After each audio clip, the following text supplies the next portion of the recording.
아멘. 우리 하나님께 영광의 박수 올려드릴까요? 감사합니다. 오늘도 은혜로운 찬양 너무 감사드리고요. 우리 성가대 그 마이크가 안 됐었던 거 아세요? 네, 저기 안 됐었더라고요. 그래서 올라가서 제가 다른 마이크를 껴봤는데 되는 거예요. 보니까 저 마이크 안에 그 건전지가 있더라고요. 배터리가. 그게 오래돼서 두 개가 다 나간 거예요. 오늘 좀 더 이렇게 풍성한 소리처럼 들리지 않았나요? 이게 이제 유튜브로도 예배가 나가니까 우리 할렐루야 찬양대에 핀 마이크를 꼽아줘야 될 것 같아. 더 많은 사람들이 은혜 받기 위해서. 오늘도 주님의 은혜와 평강이 여러분과 함께 하시기를 기원합니다.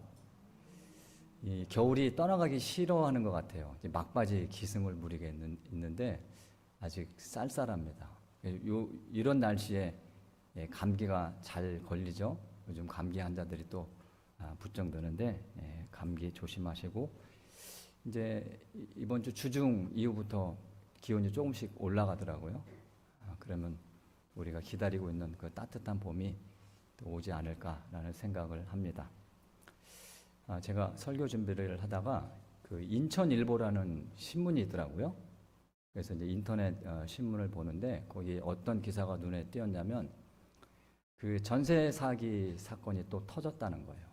그 경기 남부 지역에서 있었던 일인데 그 화성시에 사는 사람 세입자가 주인한테 지난 12월에 있었던 일입니다. 보증금은 돌려달라고 했더니 돌려주지 않아서 화성 동탄 경찰서에 고소를 한 거예요. 이 사람이 이제 받을 그 보증금이 1억 4천만 원이라고 합니다. 자, 그런데 이 집주인이 사업을 하고 있었는데 사업장이 전라북도에 있었던 거예요. 그래서 이 사건 내용을 이 화성 동탄에서 전라북도 경찰서로 이관을 합니다. 거기서 이제 조사를 하다 보니까 이 사람이 전세 사기를 한 게 그 화성에서 한 건이 아니라 20건이 넘더라고요. 무자본 갭 투자라고 하나요? 그런 방식으로 그 보증금을 돌려주지 않은 금액이 30억 9천만 원입니다. 참 어마어마하죠. 예전에도 100억대도 나오고 지금 그 재판 결과가 지금 나오고 있긴 한데요. 자, 2023년도에 우리 인천에 어떤 일이 있었죠? 전세 사기를 당한 그 어린 청년들이 생활고에 시달리지 못해 극단적인 선택을 했어요. 참 저는 그 기사를 보는데 눈물이 나더라고요. 아니 어떻게 사람의 탈을 쓰고 그렇게 할 수 있을까? 남이야 사지로 내몰리든 말든 어떻게 자신의 부를 쌓기 위해서 그런 인간들이 있을 수 있을까?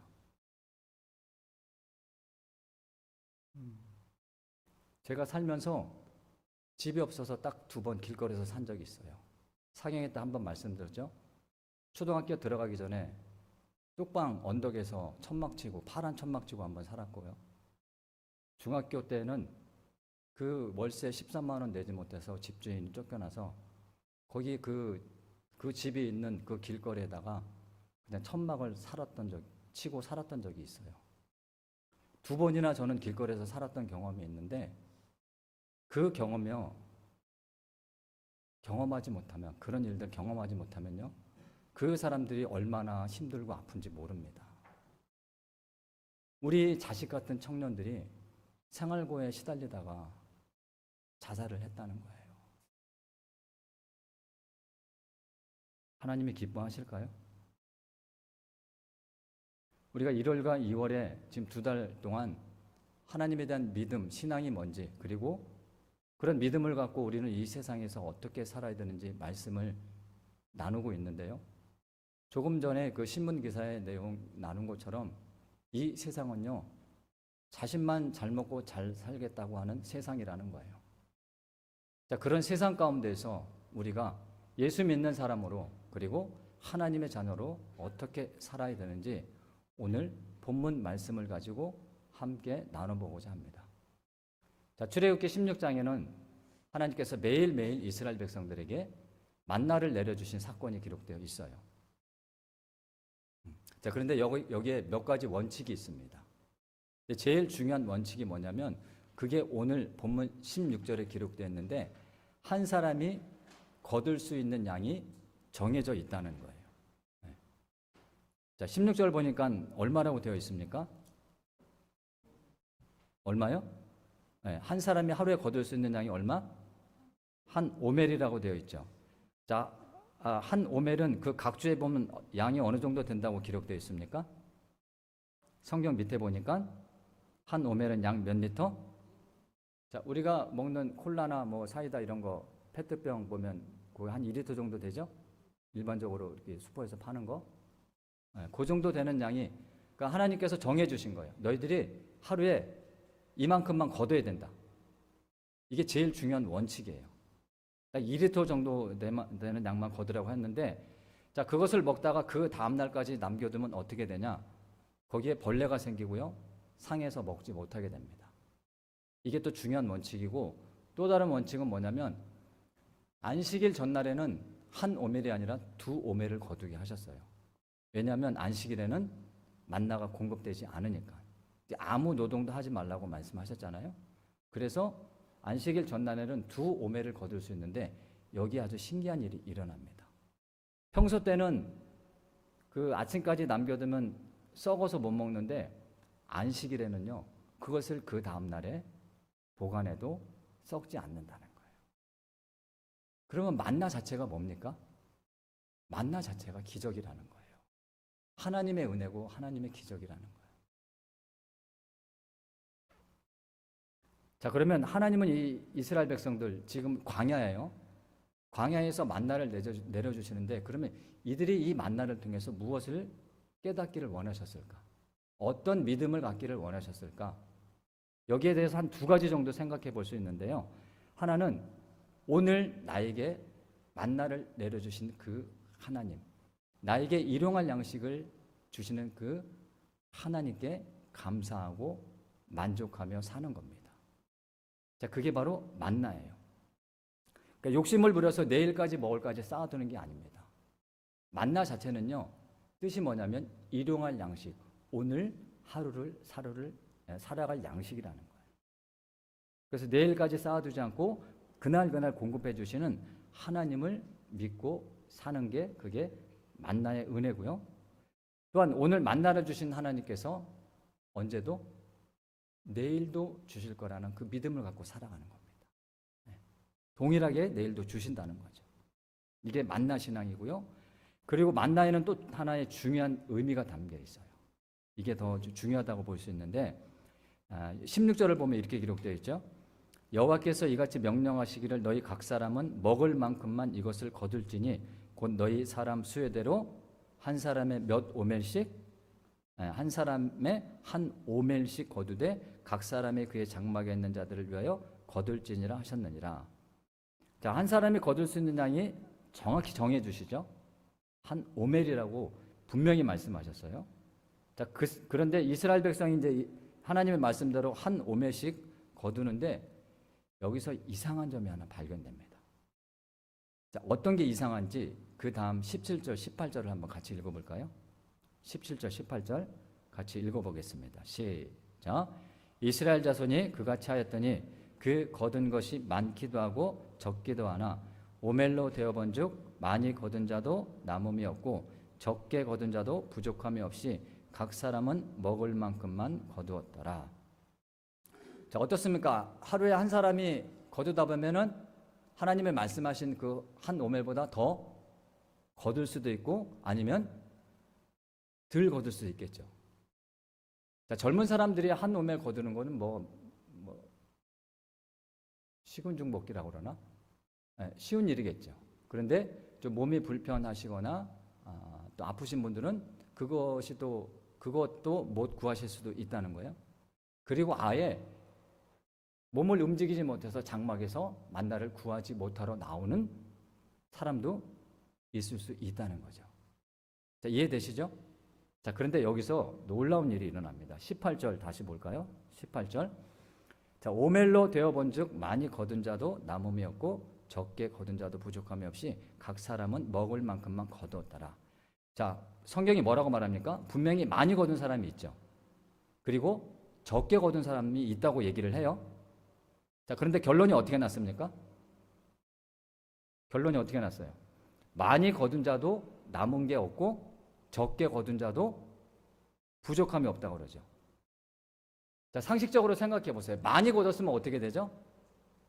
당연히 남아야 되죠. 적게 거뒀으면 모자른 게 당연한 거 아닙니까? 자, 그러면 많이 거둔 자도 남은 게 없고 적게 거둔 자도 부족함이 없으려면 어떻게 하면 되죠?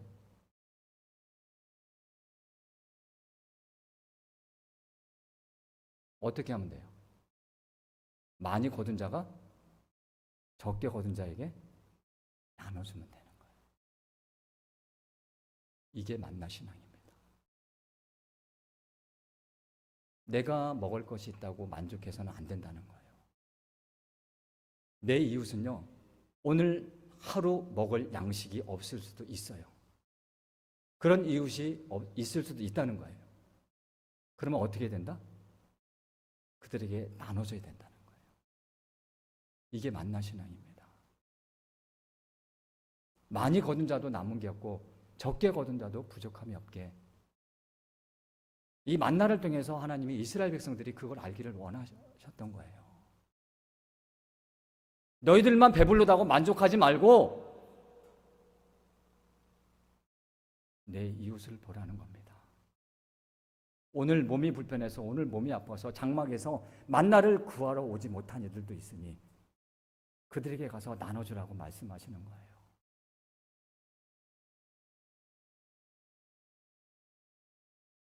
만나는 하나님만을 전적으로 내가 신뢰합니다. 하나님만을 믿고 살겠습니다. 오늘도 먹이신 하나님이 내일도 먹이실 걸 믿고 살겠습니다. 이건요, 우리의 믿음의 영역이죠. 맞죠? 그러면 그 일용할 양식 가운데서도 그것마저 없는 사람들에게 나누는 건 뭡니까? 우리의 삶의 영역이에요. 믿음은요, 삶이랑 같이 가야 되는 겁니다. 믿습니다, 믿습니다. 교회에서 믿습니다, 믿습니다 외치면서 세상에 나가서는 지 배만 채우는 것들, 하나님은 그런 사람들 내 자녀라고 말씀하시지 않는다는 거예요. 여러분 주위를 돌아보십시오. 오늘 하루 먹을 것이 없어서 힘들게 버겁게 살아가는 이웃들이 반드시 있습니다.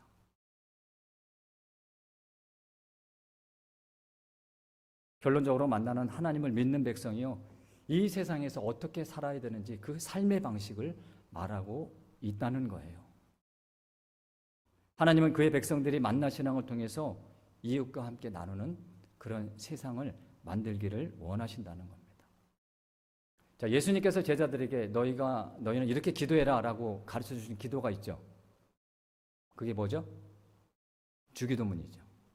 이 주기도문 안에도 만나 신앙이 고스란히 담겨 있는 기도 내용이 있어요. 예수님이 가르쳐 주신 그 기도 안에도.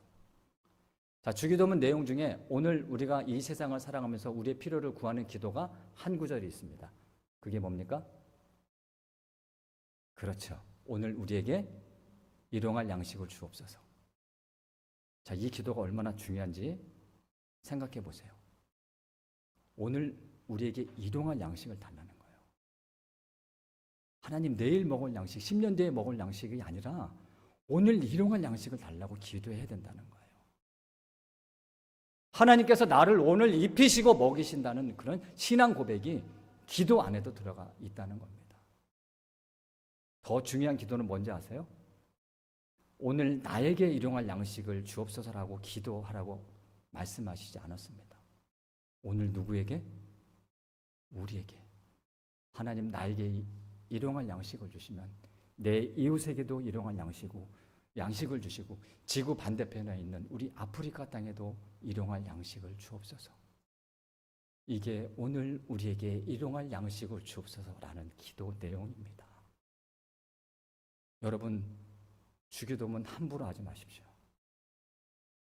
내 이웃이 어떻게 살아가는지 돌보지도 않으면서 오늘 우리에게 일용할 양식을 주옵소서라고 기도할 자격이 없다는 거예요.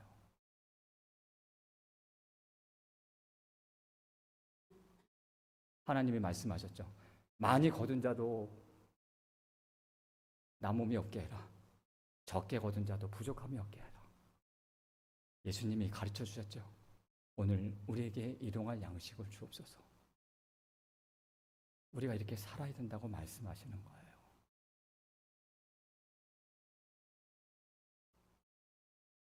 자, 그렇다면 이스라엘 백성들이 이 만나 신앙을 가지고 계속 살았느냐? 그걸 한번 또 봐야겠죠? 우리 민수기 11장으로 한번 가봅시다. 민수기 11장. 민수기 11장.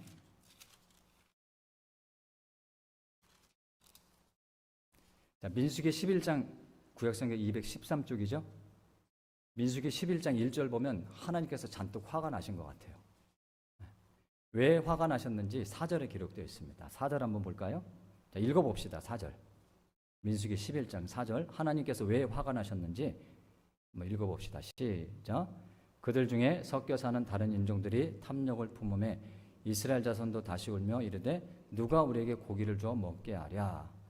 자, 만나만 먹던 이스라엘 백성들이 질렸던 모양이에요. 그래서 누가 우리에게 고기를 줘서 먹었으면 좋겠다. 만나는 이제 지겨워서 못 먹겠다라고 불평하기 시작하죠. 자, 그러면 이스라엘 백성이 왜 하나님이 주신 그 만나에 만족하지 못하고 불평하게 되었느냐? 4절 앞부분 보니까 이렇게 기록되어 있습니다. 그들 중에 섞여 사는 다른 인종들이 무엇을 품음에? 탐욕을 품음에. 결론적으로 이스라엘 자손도 탐욕을 품었다는 거예요. 자, 여기서 다른 인종이 누구냐면 출애굽기 12장을 보면 하나님께서 이스라엘 백성들을 애굽에서 탈출시키시죠. 자, 그때 이스라엘 백성만 나온 게 아니에요. 출애굽기 12장 38절 보니까 수많은 잡족이랑 이스라엘 백성이 같이 애굽에서 나왔다고 기록되어 있습니다. 자, 그러면 여러 민족이 같이 나온 거예요. 이스라엘 백성만 애굽에서 나온 게 아니고, 자, 이 사람들이 바로 다른 인종입니다.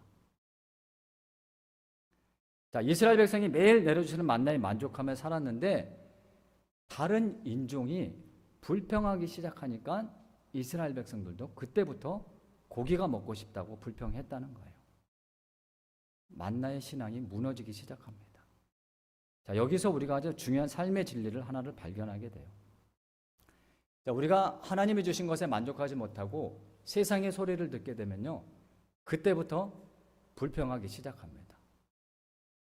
자, 요즘 매체, TV 광고만 보더라도요, 어떤 광고들이 나오면요, 어마어마한 그 아파트 광고, 요즘은 국산차도 저건데 외제차 광고를 왜 이렇게 해제끼는지 모르겠어. 세상은 뭐라고 말하는지 아세요? 더 넓은 집에 살아야 된다고 말하고요, 더 좋은 차를 타야 된다고 말하고요, 더 많은 돈을 모아야 된다고 말한다는 거예요. 우리가 이런 세상의 소리를 자꾸 들으면요, 그게 맞는 것 같아요. 그래서 그게 내게 없으면 어떡하죠? 그때부터 불평하기 시작하는 거예요. 남하고 비교해서 남이 가진 건 내가 가지지 못하면요, 그때부터 불평하기 시작한다는 거예요. 하나님이 내려주신 그 만나의 은혜가 온데간데 없습니다. 인간의 탐욕이 그렇다는 거예요. 인간의 탐욕이 여기서 끝이 아닙니다. 얼마나 무서운지 한번 볼까요? 우리 이어지는 5절, 6절 같이 읽어봅시다. 인간의 탐욕이요, 이렇게까지 무섭다는 것을 확인해 볼 텐데요. 5절, 6절 한번 또 읽어봅시다. 5절, 6절 시작. 우리가 애굽에 있을 때에는 값없이 생선과 오이와 참외와 부추와 파와 마늘들을 먹은 것이 생각나거늘 이제는 우리의 기력이 다하여 이 만나 외에는 보이는 것이 아무것도 없도다. 하나님이 주신 만나 이제 필요 없다는 거예요. 우리가 애굽에 살았을 때는 생선도 먹고 오이도 먹고 참외도 먹고 부추도 먹고 파마늘도 먹었다는 거예요. 근데 이 만나 이제 지겨워서 못 먹겠다는 거죠. 자, 여기서 중요한 말씀이 뭐냐면 5절 앞부분에 있는 말씀인데요. 우리가 애굽에 있을 때는 이라는 이 말입니다. 우리가 애굽에 있을 때에는. 이스라엘 백성이 애굽에 있을 때는 어떤 때입니까? 하나님께서 그들을 구원하시기 전이에요. 자, 그러면 그들이 그때로 돌아가고 싶다고 말하는 것은 하나님께서 구원하시기 전으로 돌아가고 싶다는 말하고 똑같죠. 인간의 탐욕이 이렇게 무섭습니다. 하나님의 구원도 필요 없다는 거예요. 우리가 애굽에 있을 때가 더 좋았다는 겁니다. 하나님께서 우리를 구원해 주시기 전이 더 좋았다는 거예요. 우리 안에 이 탐욕이 생기게 되면요, 하나님도 필요 없습니다. 무섭지 않습니까? 하나님이 매일 내려주신 그 만나가, 그 은혜가 하찮게 보이기 시작합니다. 더 심해지면요, 이제 저는 하나님의 구원도 필요 없습니다. 우리가 애굽에 있을 때에는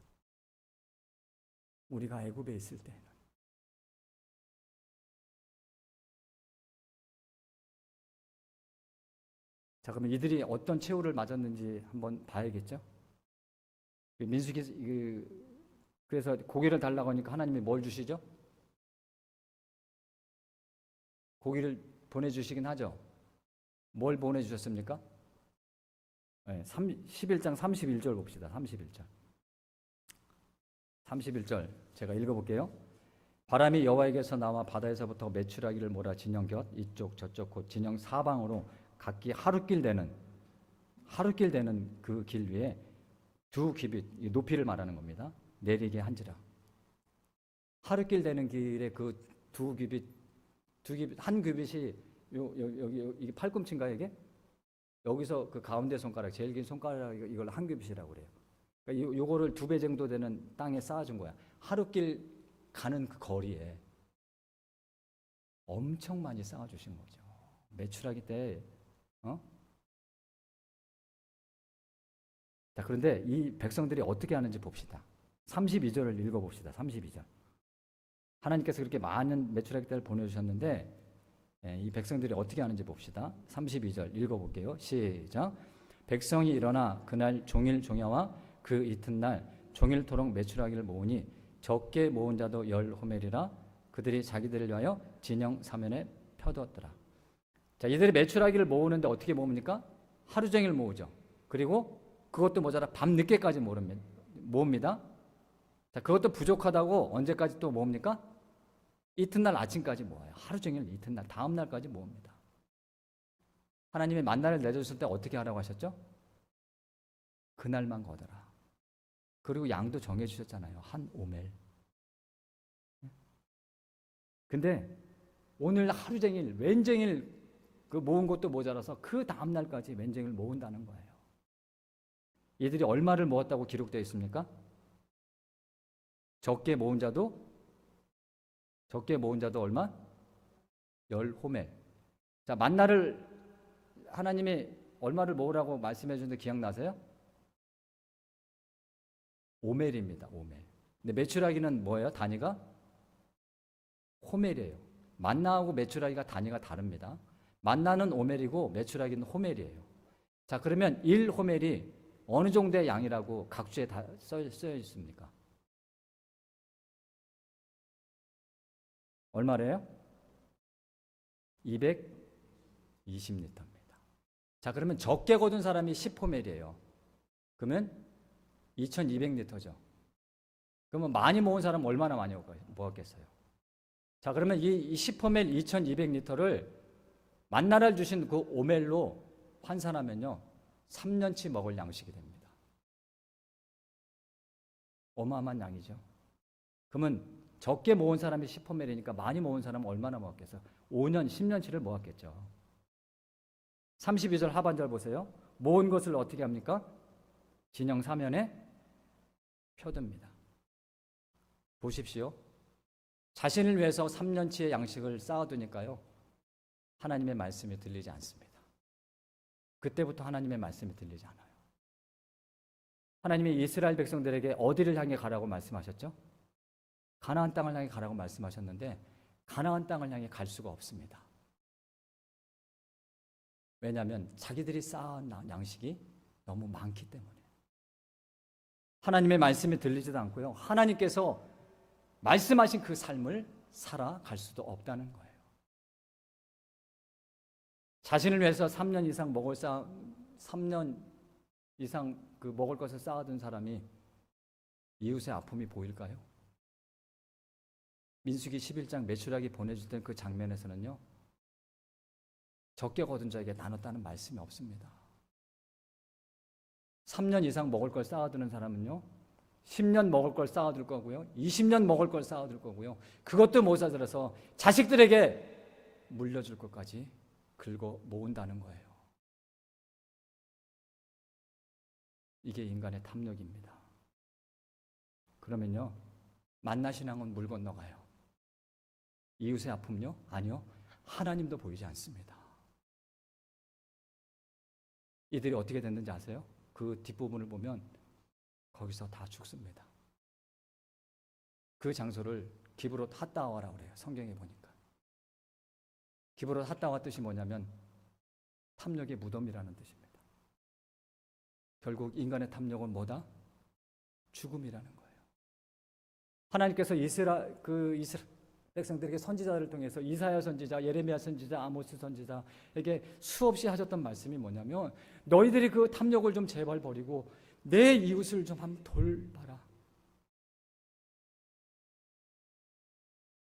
어떻게까지 말씀하셨는지 한번 우리 확인해 봅시다. 우리 이사야서 한번 가봅시다. 이사야서 1장. 이사야서 1장 968쪽, 구역성경 968쪽, 이사야서 1장.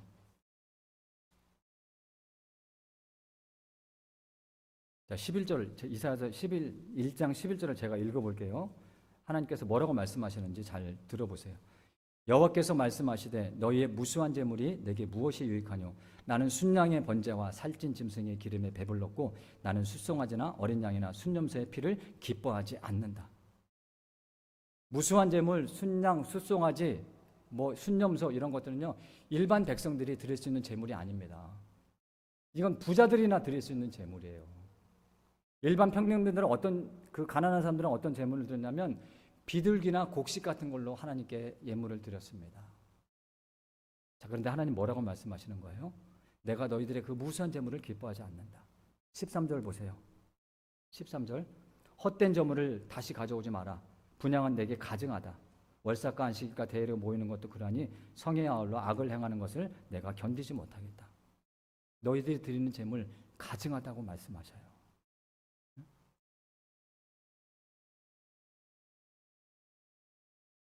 너희가 드리는 절기나 제물이 되게 무거운 짐이라고까지 말씀하십니다. 그래서 15절 보면 이렇게 말씀하시죠. 너희가 손을 펼 때 내가 내 눈을 너희에게서 가리고 너희가 많이 기도할지라도 내가 듣지 아니하리니 이는 너희의 손에 피가 가득함이라. 너희가 그렇게 많은 제물을 드리고 나에게 와서 너희들이 손을 펴고 내게 기도를 해도 내가 너희들의 기도를 듣지 않겠다고 말씀하신다는 거예요. 왜 그렇습니까? 그들의 손에 뭐가 가득해서 그러시대요? 피가 가득하대요. 그러면 이스라엘 백성들의 손에 피가 가득한다는 의미가 뭐냐? 우리 16절, 17절 읽어봅시다. 왜 하나님이 이스라엘 백성들이 드리는 그 제물을 기쁘게 받으시지 않느냐? 왜 가증하다고 하시냐? 그 이유가 16절, 17절에 있어요. 우리 같이 읽어봅시다. 시작. 너희는 스스로 씻으며 스스로 깨끗하게 하여 내 목전에서 너희 악한 행실을 버리며 행악을 그치고 선행을 배우며 정의를 구하며 학대받는 자를 도와주고 고아를 위하여 신원하며 가부를 위하여 변화하라 하셨느니라. 재산이 많아서 하나님 앞에 무수한 제물을 드리는데 이 사람들이 뭘 하지 않고 있습니까? 학대받는 자, 고아, 가부 이런 사회적인 약자를 돌보지 않는다는 거예요. 만나 신앙이 무너졌습니다. 많이 거둔 자도 남음이 없고 적게 거둔 자도 부족함이 없게 하라는 그 하나님의 말씀이 무너졌다는 거예요.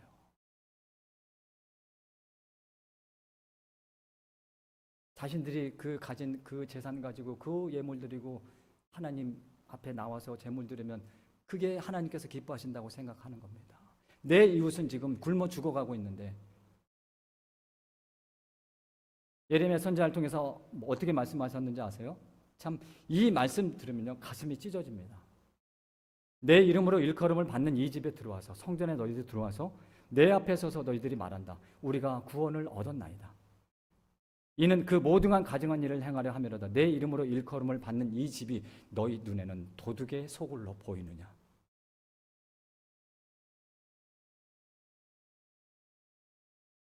이스라엘 백성들이 그 당시 어떻게 살았냐면 하나님의 그 말씀하신 학대받는 자들, 고아, 가보, 이방, 그 나그네들, 이런 사람들, 그런 사람들의 돈까지 뺏어서요, 자기들의 부를 쌓았다는 거예요. 그러면서 자기들은 하나님 앞에 나와서 제물 드리면서 하나님, 우리가 구원받았습니다. 할렐루야, 감사합니다. 하나님이 그 성전을 뭐라고 하셨다고요? 너희는 이 성전이 도둑의 소굴로 보이느냐.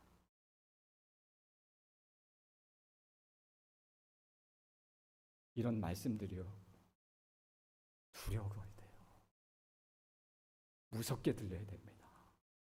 네. 내 배만 따시고 내 등만 따시게 살아가는 거, 하나님이 그런 삶을 원치 않으신다는 거예요. 우리도 그럴 수 있다는 겁니다. 네? 나만 잘 먹고 잘 살면서 주일날 나와서 하나님 나를 구원해 주셔서 감사합니다라고 하면 하나님이 오늘도 우리에게 동일하게 말씀하신다는 거예요. 이 성전이 너희에게는 도둑의 소굴로 보이느냐.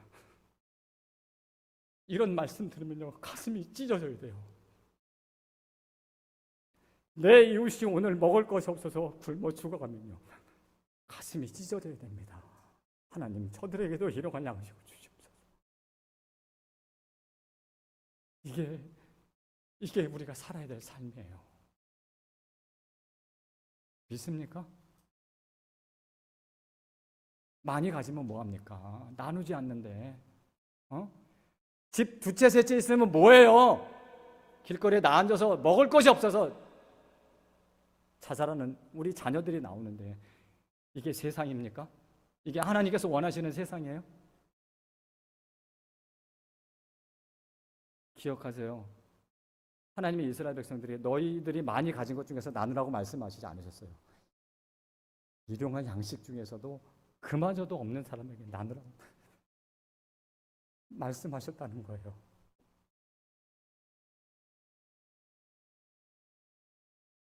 우리가 하나님의 마음을 좀 압시다. 하나님께서 우리가 어떻게 살기를 원하시는지.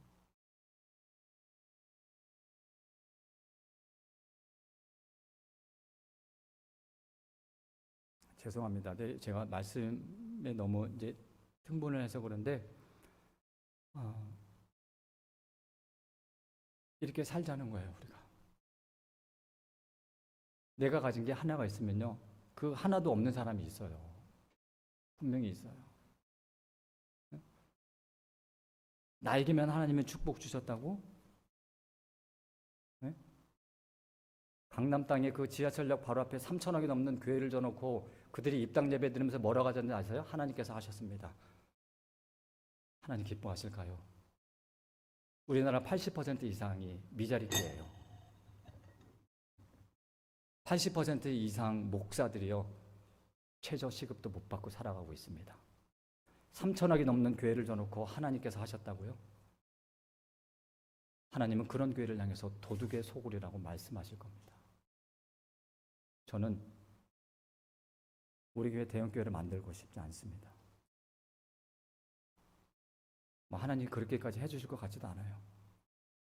그냥 한 사람이 와서 예배를 통해서 하나님 만나고 말씀을 통해서 은혜 받고 회복되고.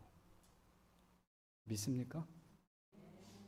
그래서 우리가 지금 재정이 부족해도 그래도 어떻게 하면 나눌 생각을 해야 돼. 우리보다 더 힘들고 어려운 교회들 우리 지방에도 많습니다. 평일날 일하시는 목사님들도 많아요.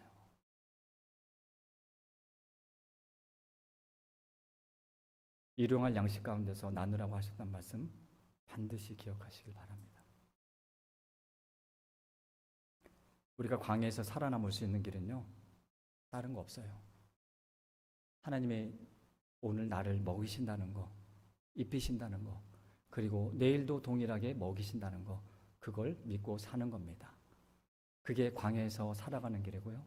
그리고 두 번째는 내 이웃을 돌보며 그들에게 나누며 사는 겁니다. 우리 수복록교회 성도님들이 그렇게 살았으면 좋겠어요. 오늘 말씀처럼 우리가 만나 신앙을 갖고 살아간다면 임마누엘 하나님께서 여러분의 삶 가운데 항상 함께 하실 거고요. 이웃에게 나누고도 그런 부족함이 없는 그런 삶을 살아가게 하실 것을 믿으시기를 주님의 이름으로 축원합니다.